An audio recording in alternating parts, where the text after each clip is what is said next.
today we go across to South Africa, which is seeing an increase in the number of COVID-19 cases, more specifically of the Omicron variant, which has been, of course, making news also for having been first discovered in South Africa and revealed by that country.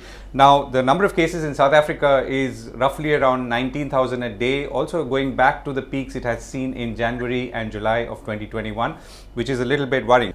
You've been treating COVID patients for some time now, right from the beginning of this pandemic.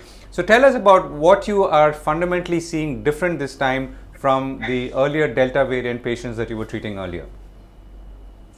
So about just over 2.5 weeks ago, we noticed the numbers in Johannesburg very suddenly starting to go up, and a lot of people getting infected from gatherings. So, instead of seeing, I had had no patients for about 5 weeks previously, and suddenly started to get in a few patients every day until we really got a lot of patients in.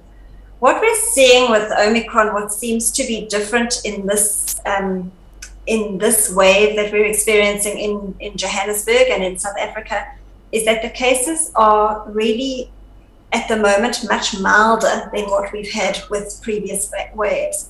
Certainly more contagious. So where one person in the family is getting it, we are getting a whole lot of contacts that are all coming down. It also seems to have quite a short incubation period.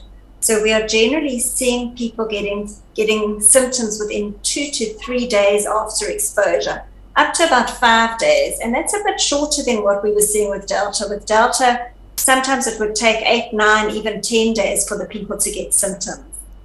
The common symptoms that we're seeing, in the beginning stages are quite similar. People are coming in with headaches, with muscle pains, with a fever. A sore throat is quite prevalent, and quite a lot of patients complaining of a very sore throat.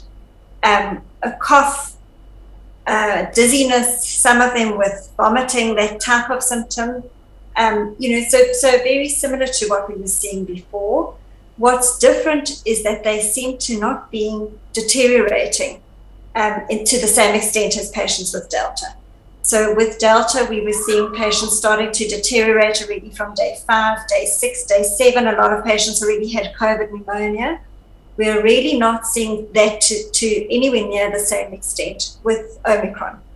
Right, and for those unvaccinated patients, do you have a sense on how the disease is or the virus is progressing?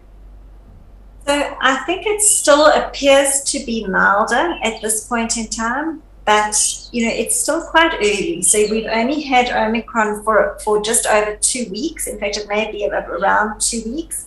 And with other variants like with Delta, deterioration, hospitalizations, and deaths followed about 2 to 3 weeks later.